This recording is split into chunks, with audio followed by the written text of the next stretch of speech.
Hey guys, here from Ozemic Vids and welcome back to another video. And in this video I'm going to be doing a review of the brand new rocket bike that was recently added to GTA 5 Online. Now this video is recorded in 30 FPS as I couldn't be bothered to mess with OBS. Please let me know what you think and if I need to change any settings.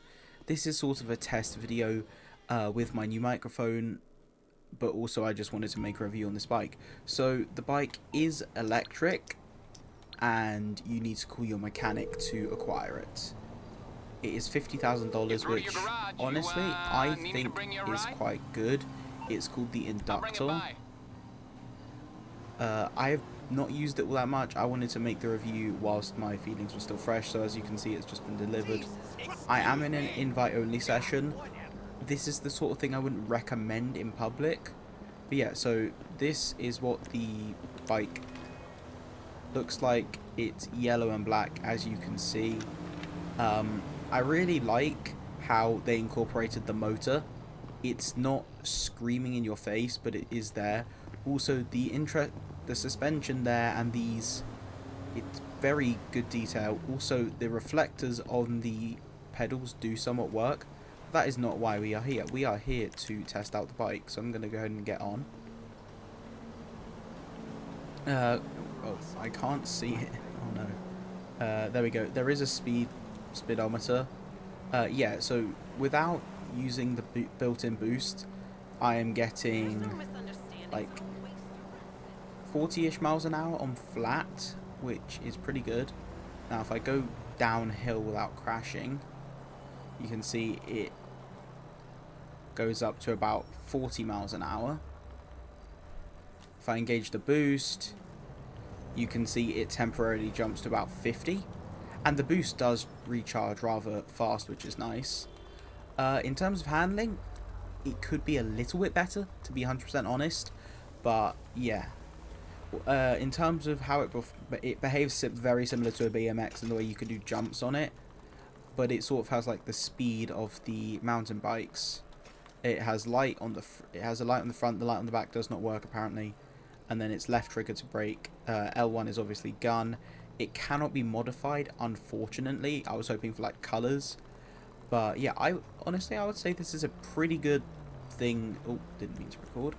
This is a pretty good thing for beginners because you can get around the city relatively quickly. It's obviously not as good as a car, but if it's your first day in the game and you need something that is, you know, better than, for example, some random street car, but you also want it to be your personal vehicle, that's good.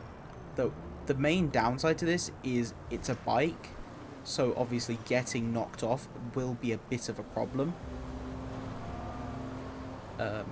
Yeah, so as you can see, I'm on the freeway and it's pretty easy to handle. So the boost lasts for longer than the F1 cars, but less than something like the Vigilante, where it will really propel you forwards. In terms of durability, I haven't. The only way it was destroyed was when I was blown up and I crashed a bunch. So it's not like a car or a motorbike where if you crash enough it will start smoking. Another good thing about this bike is it's very agile. So let's say I wanted to like randomly jump, you know, it's very easy to do so, and it's pretty easy to stay on it. And I just realized I have completely trapped myself. The jump height isn't, wait, let me get down from here. The jump height, if I do a jump, isn't as good as a BMX bike, but it's enough to, like, you know, if this fence didn't go the whole way along, it, you know, it's high enough to jump something like this.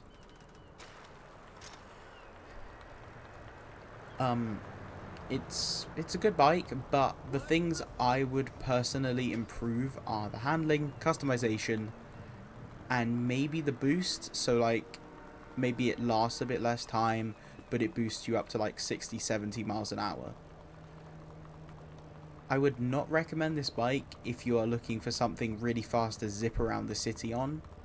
This is more just better than running or, you know, some cars that you can buy. I don't know what missions it can be used on, as I haven't tried any missions. I'm assuming it's like all of the other bikes in the game where you can't use it in missions. There are races for this bike, which are double money, I believe, this week. So today, the 20th of July, until next Thursday, the 27th of July. Again, this bike isn't the best thing in the game, nowhere near it, but it is certainly a fun vehicle to own. Please make sure to share your thoughts in the comments. I don't really have much else to say. I would say in terms of strategizing the boost, as I know some people will, definitely the sort of thing you want to use when going downhill, or if you kind of saw what I just did there, where I had to turn while falling and kind of lost my momentum, it'll be good for then. How does it handle in water? Obviously, like all vehicles, I'm assuming it can drown, but how fast am I going? About the normal speed. Can it jump this? Yep. So it can jump, stuff like that. Obviously, popping the front wheel up like this will help. And you can, if I get this to work, how do I do wheelies? I forgot. There we go. Ooh. Yeah, you can do wheelies. It's just I'm not very good.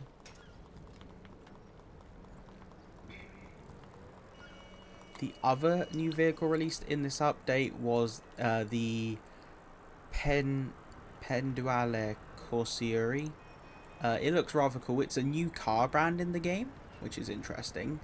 I don't know what it's based off of, but if you want me to do a review of that, I will grind out a couple of K Pericos over the next day or two and make a video on that.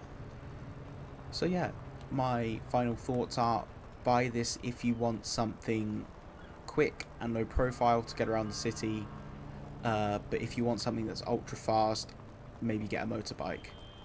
It's cheaper than some motorbikes, more expensive than others, so yeah, a vehicle I would probably recommend.